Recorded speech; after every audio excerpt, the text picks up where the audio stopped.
So we begin this morning by lighting of our unity candle. I light this candle which represents that flame of spirit, the light of the divine that's in each and every one of us. We recognize that we are spiritual beings having a human experience. And so as we join together this morning, we bring our light, the light of the divine that's within each and every one of us, into this place and into this room together. So thank you for bringing your light and for being here today. Let us open with a prayer. Join with me as we turn within, recognizing God is all there is. Everywhere we look, Spirit is manifested around us in every form and in everything that is not form. It's all God. It's even the air we breathe. I recognize that we are each one with this power and presence. So from humility of understanding our unity and our oneness with Spirit, I open our hearts and minds to the glory of this day. We bless this time together, knowing that it is sacred and that it unfolds perfectly. I say thank you, Spirit, for each one here and for the message you have for us today. We are blessed and we are open. Speak to us. And so it is. Welcome to the Louisville Center for Spiritual Living. I'm Rick McCollum. I am your spiritual director, and I am going to share my screen here with you to just remind you or let you know that we are, if I can get my screen to work. How about that, a closing prayer? Here we go. We honor all paths to the divine. We know that there are many ways for a person to have a relationship with the God of their understanding.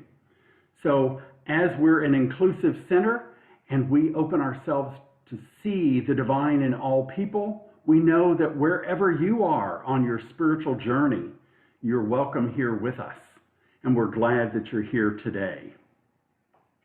So thank you for being with us. Let's move to our opening song.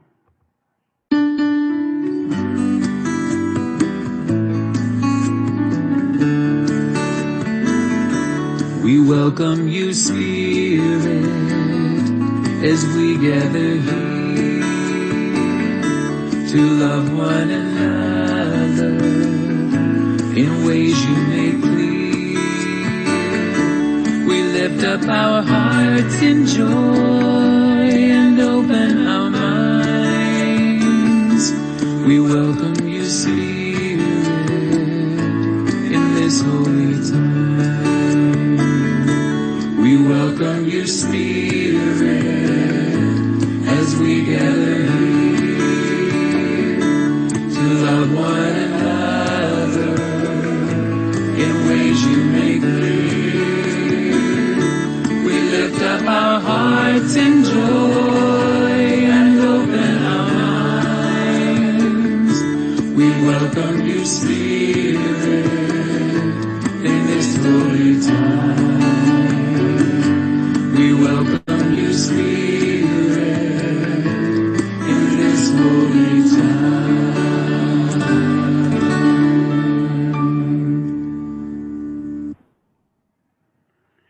And now it's time for our spiritual reading. Our practitioner of the day, Tammy, will be giving us our spiritual reading. So, Tammy. Thank you. My reading today is from February's readings. And when I got it, I went right away because my birthday's February. So I always have to read February 19th to see what it says. And that's what I was going to read. But gee, then I looked at the other page, February 20th, and it's even better today for It goes along with Rick's talk, I think, very well. It's called Great Expectations. Is it any wonder that so many of the great geniuses and innovators are those who have kept their childhood alive in them? Wonder has a buoyant, exhilarating, crest of the wave effect.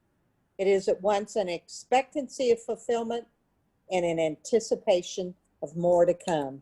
Jean Houston. If we wish more, we must increase our expectancy. We must identify ourselves with more. The law, being absolute, can produce what we call a big thing as easily as what we term a small thing. Ernest Holmes, How to Use the Science of Mind. What do you expect in life? It breaks my heart that we are often taught not to have any expectations so that we won't experience the pain of disappointment. Actually, this statement only applies to having expectation of others. In fact, I call them illegal expectations just to remind myself not to have them. Expectations of life and expectations for myself, on the other hand, are good and they are powerful. They are creative. What are your expectations about yourself and your life? Are your expectations in alignment with your desires? Do you have a sense of limitation in what is possible? Do you expect to have an amazing and joyful life? These questions are an invitation to consciously shift to creating the vision and expectation of good. Holmes says there should be a sense of joy in this work, a feeling of enthusiasm as well as conviction, a warm mental expectancy backed up by a deep intellectual conviction and an even deeper spiritual awareness. Creating the sense of expecting something wonderful and fulfilling takes time and intention. What a gift it is to tune out the world and tune into the dreams that fill your heart. This is the place to start. Let imagination take over. Allow a vision to grow without limitation. Step into the vision and feel the reality of it here and now. Allow a sense of excited expectancy to build. Bask in this. Herein lies the power to create. And our affirmation is, I embrace life with a joyful expectancy. I see myself living in love and abundance with a deep sense of well-being. And so it is. So it is. Thank you, Tammy. For our talk today, my title is Change and the Changeless. So this is the final talk in the series on the basics of science of mind.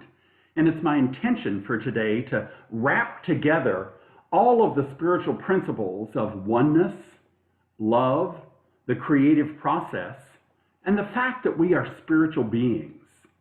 These are all spiritual principles that are foundational to the science of mind philosophy.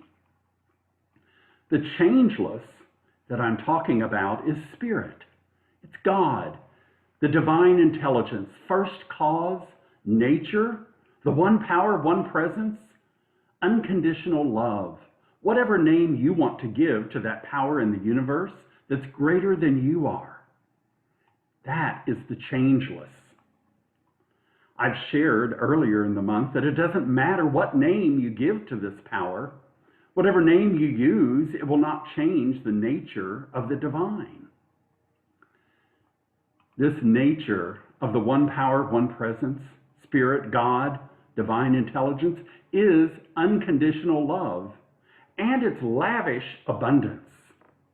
Just look at the world around us.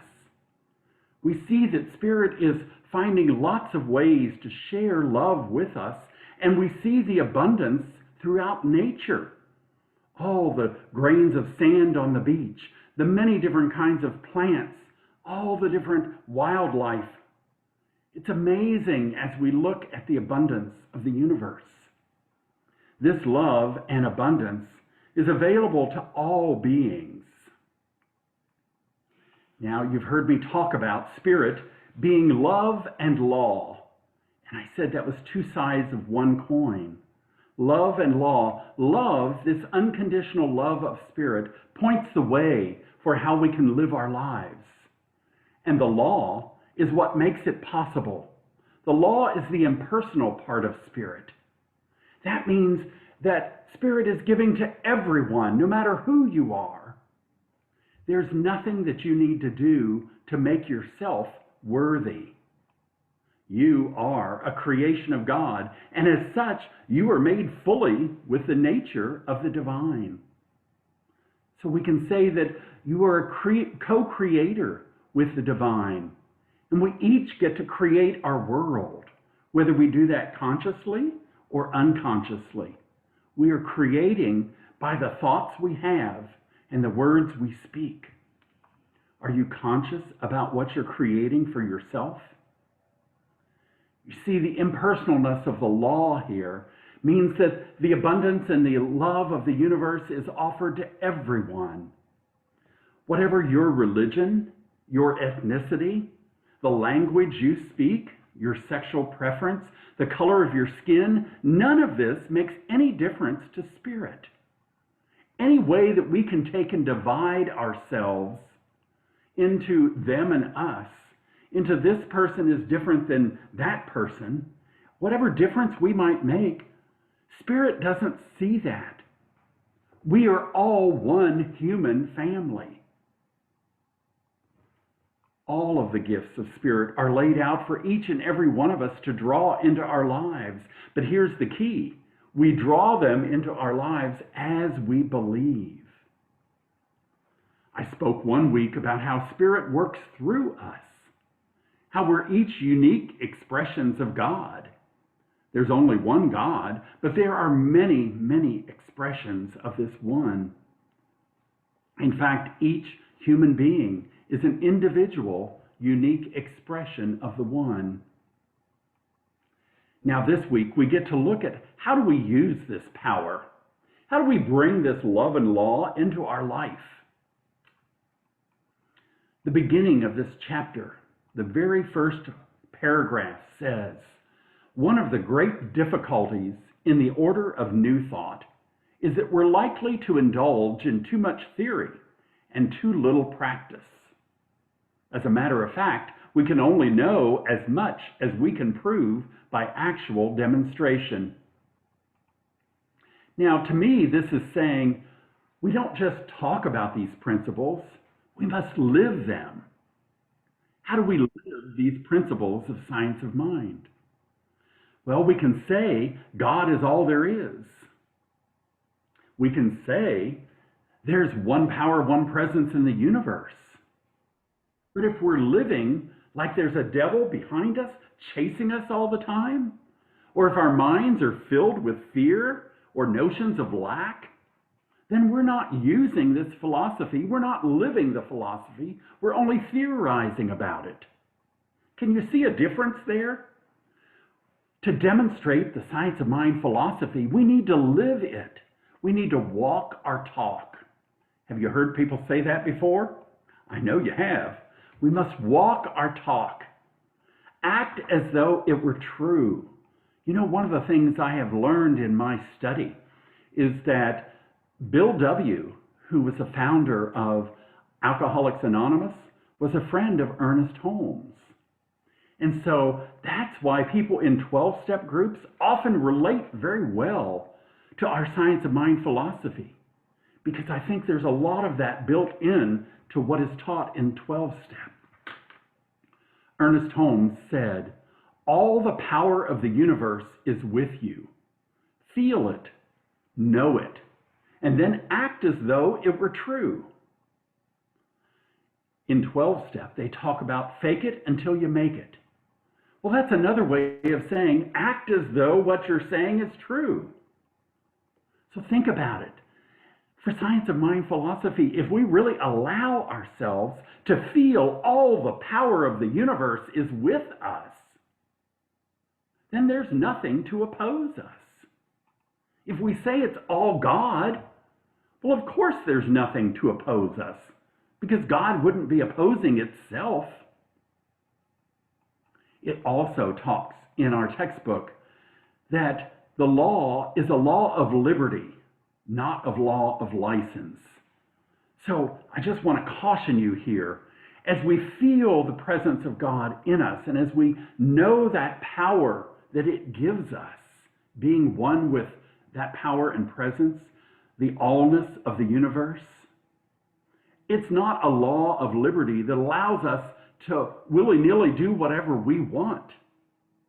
We can direct the law for our highest good, but Ernest Holmes also cautioned us. We can't direct the law to hurt or limit another person. That's why he said it's not a law of license. It's not a law to go out and just say, well, you're good, I like you, you can be blessed. You're not good, I don't like you, I want you to be cursed. Well, that's not God. That's not Spirit living through us. Spirit is all there is. And so Spirit is always creating. It's never destroying of itself. So we get to look at ourselves and what is our thought process? What's our intention here? Are we trying to build people up? Are we trying to build ourselves up? And are we open to the power of God that's within us? Now, I know some of you might want to argue with me that you see things being destroyed all the time. The trees, plants, people all die. They seem to be destroyed or decaying. Well, I would offer the idea that it's all energy, and the energy changes forms. So it changes from one form of energy into another. We can't be in alignment with God if we're trying to hurt another being, if we're trying to limit someone else. God is all good, and so it would not do something that was less than good for anyone. If we believe that this is our nature, this nature of Spirit, then we get to ask ourselves, are we sending unconditional love into the world and to everything around us? In other words, are we walking our talk with the science of mind? Are we living our principles here? I'll share an example with you, and some of us may relate to this example a little too much. There were two cars waiting at a stoplight. The light turned green, but the man in the front car was looking down at something and didn't notice that the light had changed. The woman in the car behind him watches the traffic in the other lane pass. The more cars that pass, the more irritated she gets. She begins honking her horn. Soon she's pounding on the steering wheel and yelling at the man to move. But he's in his car and she's in hers, and he can't hear her. The woman just goes ballistic inside her car. She's ranting and raving. She's pounding on the steering wheel and yelling. The light turns yellow, and the woman lays on the horn and begins screaming profanities at him. The man finally looks up. He sees the yellow light and accelerates through the intersection just as the light turns red, leaving her to sit through another light. The woman is beside herself. She is in mid-rant. As she hears this tapping on her window, she looks out her side window and sees the barrel of a gun held by a very serious police officer. The policeman tells her to shut off her car and keep both hands in sight. She complies. She's just speechless. She shuts off the engine, and the policeman tells her to get out of the car with her hands up. She does, and he orders her to place her hands on the car. She does that as well, and he quickly cuffs her and hustles her into the patrol car. She's too bewildered or frightened with this chain of events to ask any questions. She's driven to the police station, where she's fingerprinted, photographed, searched, booked, and placed in a cell. After a couple of hours, a policeman approaches the cell. He opens the door for her, and she's escorted back to the booking desk where the arresting officer is waiting with her personal effects. He hands her the bag containing her things and says, I'm really sorry for this mistake, ma'am. But you see, I pulled up behind you while you were blowing your horn and pounding your fist on the steering wheel, and you were cursing up a blue streak. Then I noticed your bumper stickers. What would Jesus do? Christ is the way. Follow me to Sunday school. So naturally, I assumed you stole the car. Might you relate to this in some way? Are you being the expression of God that people can really see Spirit shining through you? It takes courage and it takes mental work to become who we really are, who we want to be as good expressions of Spirit.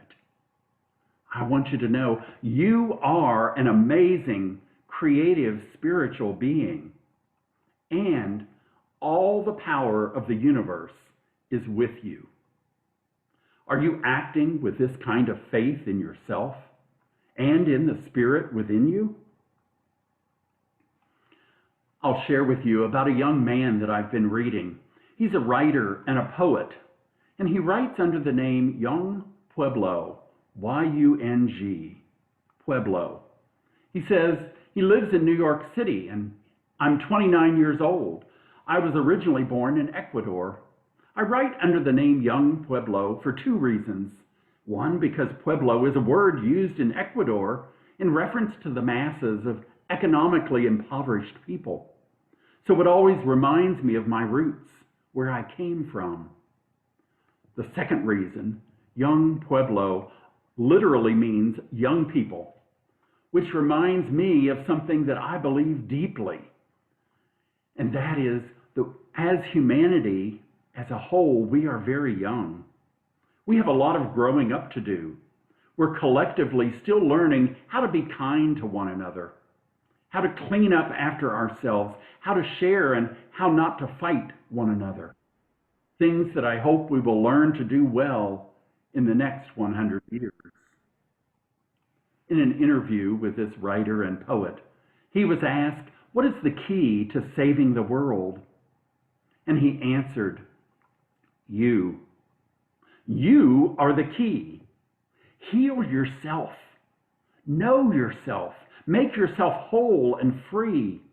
Release all limits so that your love can flow unconditionally for yourself and for the world. This will open the heaven of your heart completely, and it will guide you without fail. In his answer, can you hear how he's encouraging us to live like all the power of the universe is with us?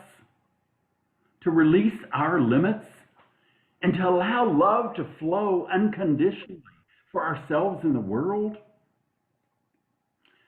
To open that heaven of our heart completely and trust, have faith that Spirit will guide us. As human beings, we can change, and we can change our attitudes. That's the change with the changeless.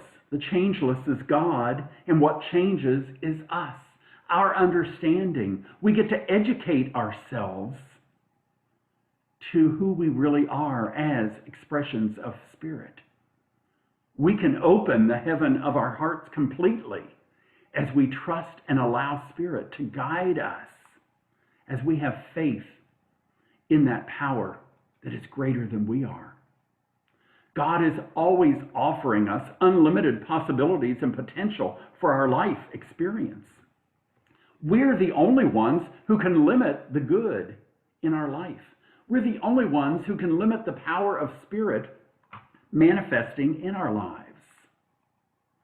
Are you healing any sense of separation from the God of your understanding that you may have felt or been taught in the past?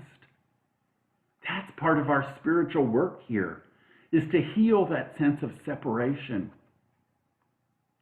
In your spiritual practice, do you allow yourself to feel, really feel, the presence of the divine within and all around you?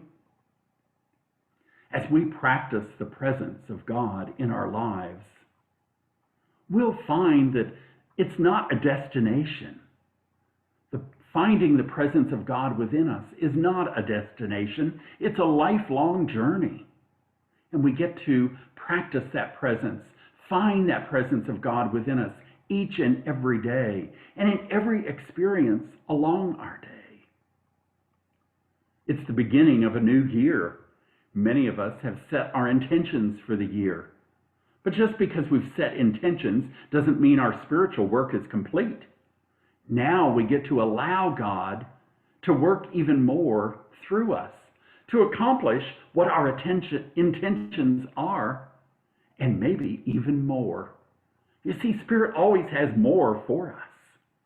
Are we open to the more of Spirit?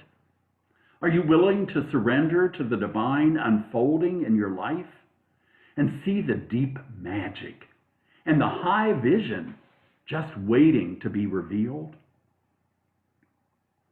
I want to share a final story with you today that I hope will encourage you to live the Science of Mind philosophy, to live it each day and through each experience you have.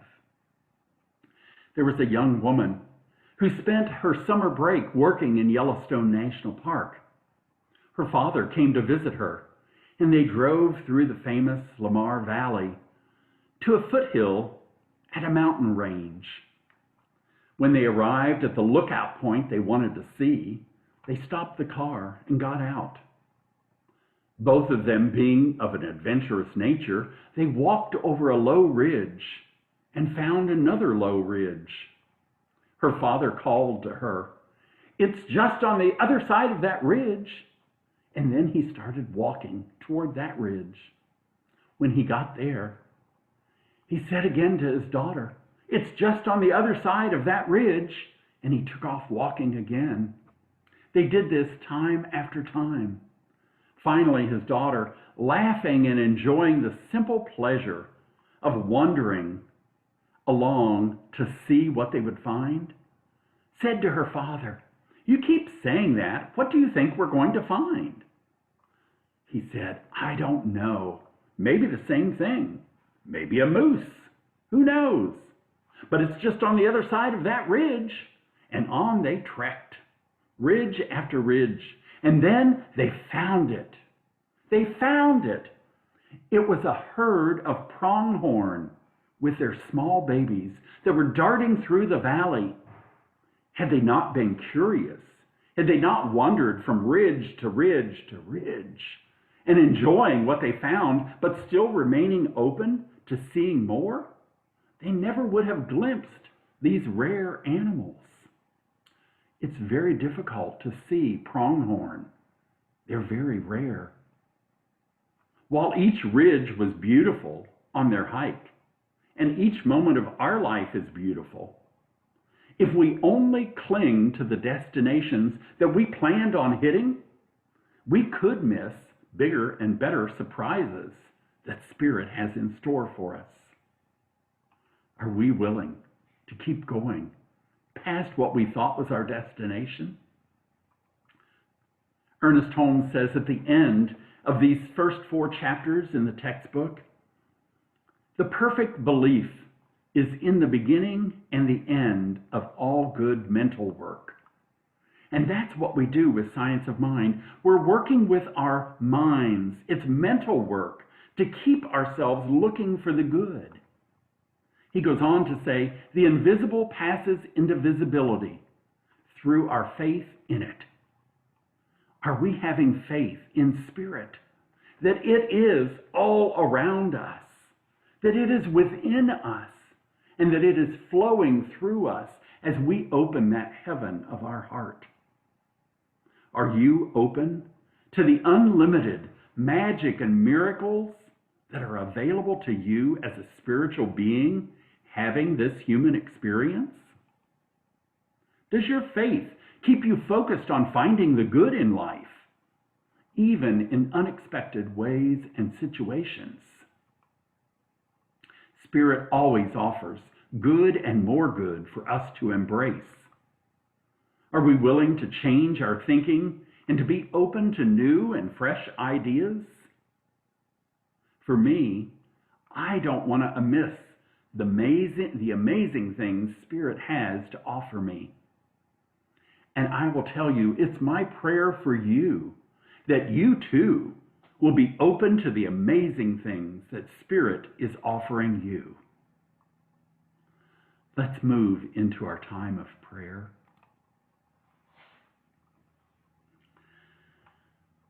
I invite you to pause and turn within. Spirit, we know that you have a message for each of us today. And as we take a moment to breathe and feel this message come into our body, we ask that you open our hearts. We ask that our minds be aware of this message that you are providing for us. And so we breathe it in, knowing that all the power of the universe is within us. That we are each one with the divine power and presence. That we are each unique expressions of Spirit. Help us, God, that we can be that perfect expression of you. That when we are tempted to be short-tempered, that when we find situations of being cut off in traffic or being stuck behind someone that doesn't see the green light, that we can continue to breathe and be grateful for our lives and not be caught up in trying to get to our next destination so quickly that we forget to be kind. Thank you, Spirit, that in each and every day we have so many opportunities to experience a new life, an exciting journey. Help us to know that there is more good just over that next ridge, whatever that might look like. And so as we release this time, I know that each one of us is blessed and each one of us is able to take the message that Spirit has for us and receive it into our life.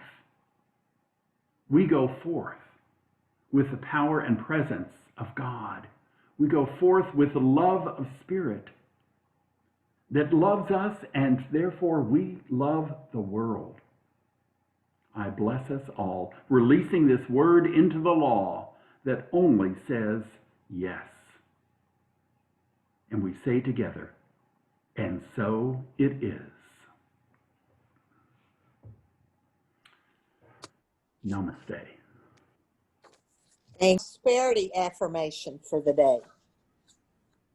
We'd all like to thank you for donations, whether they're mail into our P.O. box, given through the PayPal donate button on your constant contact email, or the Givelify app on your phone or computer. Your support sustains us and allows us to be here every week. So I will read the affirmation and then we'll say it together. In this new year, within a universe of infinite potential, I accept my ever-expanding good. Yes. And if you'll join me now, in this new year, within a universe of infinite potential, I accept my ever-expanding good. Yes. Announcements for today are February 4th, Reverend Carolyn's virtual tea party, 4 p.m. on Zoom. What a wonderful picture. Blue willow, what a story. On February 4th is our men's group, 6:30 p.m. on Zoom. February 6th is our visioning, and that is not on Zoom. That is through the phone number below. February 25th, such great news. Reverend Rick will be teaching Exploring Roots of Science of Mind. It'll be on Thursday, 7 to 9 Eastern Standard Time on the Zoom link, which Reverend Rick will provide. The cost for the class is $150. It will be 8 weeks, and audit information to follow if anybody's interested. I'm pretty excited, Rick. Thank you so much. And now back to Rick for our closing treatment. All right. Thank you for that, Tammy. Join me as we pause with gratitude. Gratitude for this day, gratitude for this time to connect, gratitude for this technology that allows us to be together, even though we are in many different places. We come together as one spiritual community, as one love, one power, recognizing that light of spirit that's within each and every one of us. And we have great gratitude for this service today, for the message that Spirit has offered for us. And we take that message of living our highest and best into our life this week. I bless us as we go forth into the world to share the love of Spirit, to share that presence that we feel within us out to the world that is so hungry to feel the love, unconditional love and joy. And so I bless each of us as we move forward. I release my word, and we say together, and so it is. So it is. And our closing song today is a video. Now, it's going to be a black video for a little while, so don't think that something is amiss. I'm often asked what I believe. I want to take the time to express my beliefs so that I can be heard and understood, but it's not always that easy. Because what I believe does not revolve around a story. It can't be defined by a specific historical event. It has never been completely explained by any one person. There is no ultimate authority on the subject, but me. I believe in spiritual living. Above all else, it is a philosophy that urges me to focus on how to think, not what to think. It invites me to practice this philosophy and apply it to my life right now. It is not placed in the history of the world, though it draws from many great teachers of the past. It does not predict my future, though it assures me success by living with principles. My view of God is not that of a person or personality, but my philosophy allows me to accept that this may be true for others. My relationship with God is a personal one, though I know everyone also has this same relationship. I believe that God is all that there is. Every person, place, and thing is not only an expression of God, but God itself. It is also everything that cannot be seen, felt, heard, or otherwise identified in physical form. It is the intelligence that tells the seed to grow, the flower to blossom, the electron to circle the nucleus, and the world to turn as it revolves around the sun. I believe God is the absolute presence that not only creates, but is itself all things.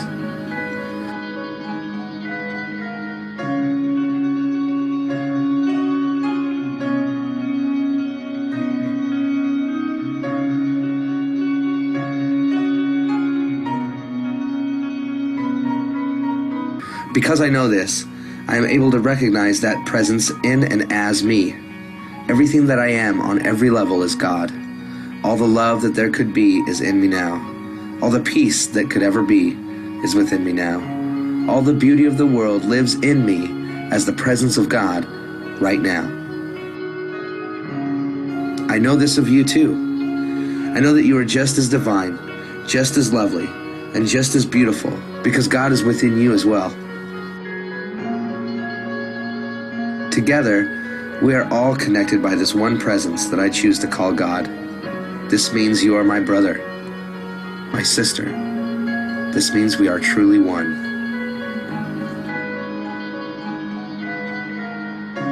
I also believe in a spiritual law. This means that, much like the law of gravity, there is something I cannot see that affects my life. These spiritual laws are constantly operating regardless of how conscious of them I may or may not be. It also means that I can work with these laws to reach a desired outcome. While many people may tell me what these laws are and how they work, I know that the only way to know them as my own is to practice working with them. Much like an experiment, my faith allows me to apply my philosophy to my life every day and to pay attention to how it works. As I live in love, I see love revealed in and given to me, flowing through the world around me. As I practice peace, I observe the blessing that calm and order can provide to any situation in my life.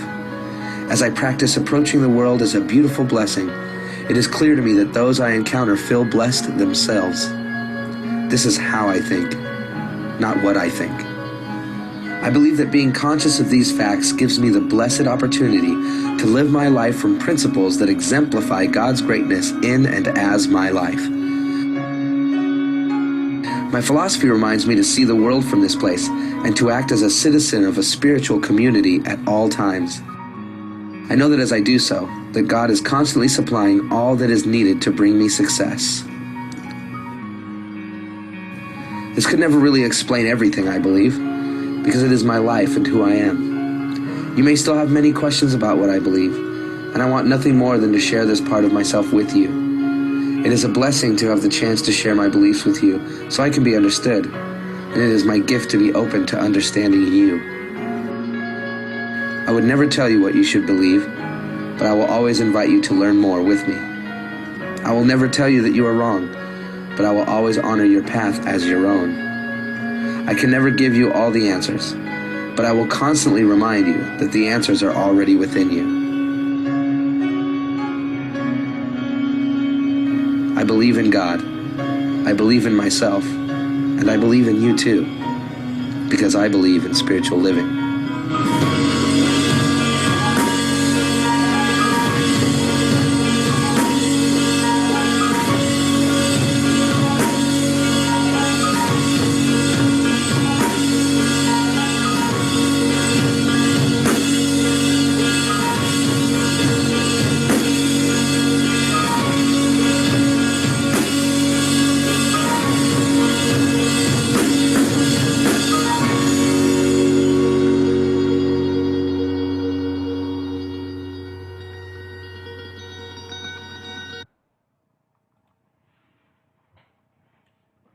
Thank you all for being here today. Bless you. Have a wonderful week. Know that you are loved. Thank you.